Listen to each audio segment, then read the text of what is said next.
So the question is, what is a corporate year-end and why is it important? So a corporate year-end can be anything you want. Corporations have that flexibility to choose any year-end. A sole proprietor is locked into January to December and that's it. Corporation can do whatever. They can go from July to June. They can go from September to August. Truth is, they could go from September 15th to September 14th. And that's still a legal year-end.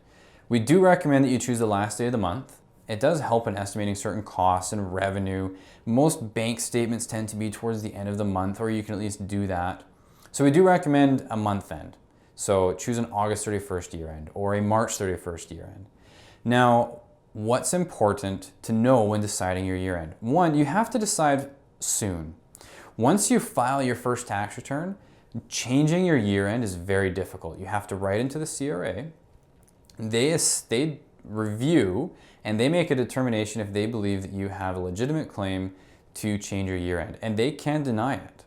So there's a few things to know when choosing your year-end.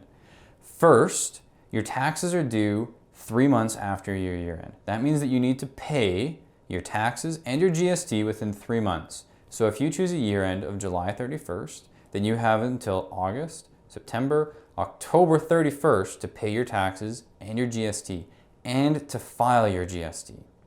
You have an additional 3 months, so November, December, January, to then file your taxes. Now, there's a difference between paying and filing. Paying your taxes means the government wants their money. Filing the taxes means that they want that T2, the corporate tax return. If they don't get it within 6 months, then they assess a penalty. Penalty is a one-time charge equal to 5% of the taxes owing plus 1% for every full month it's additionally late. So it's something to keep in mind. Always make sure you file your taxes within 6 months. Now, why are those important to remember? One, the 3 months after your year-end, you're going to be a little bit busier. You're going to be making sure that you're working with your accountant or your professional advisor to complete your taxes. You are going to need to complete your bookkeeping, make sure it's accurate and correct. Your accountant will also have questions for you. Clarification on certain things or perhaps things that you might have missed. So you're going to be a little busier, and then you're going to need to pay your taxes. Now, the first year, that's really important to remember, you're going to owe taxes. It's a reality for almost every single business. Very few businesses actually have losses and pay no taxes. Most businesses do need to pay taxes. So make sure you're saving for it. Or, if it helps, line up that time when your taxes is due with your busy season. If you are busy, very, very busy over Christmas, if that's when you do the majority of your work, the majority of your sales, it might be a good idea to consider an October year-end.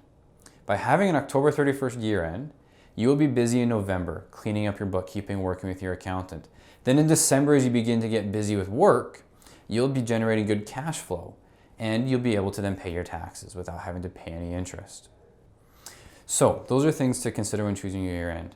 As a final note, December 31st is the most common year-end. So unless you have a strong reason to go for it, I recommend not doing it. Your accountant or advisor will be more busy during that time and be less able to dedicate that time to you individually.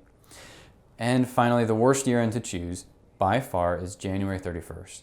That would line up your corporate deadline of taxes and GST when it's payable and due with the personal deadline. Most accountants tend to do both corporate and personal. You would be doubling up their workload and doubling up on that deadline. So I do not recommend a January 31st year-end.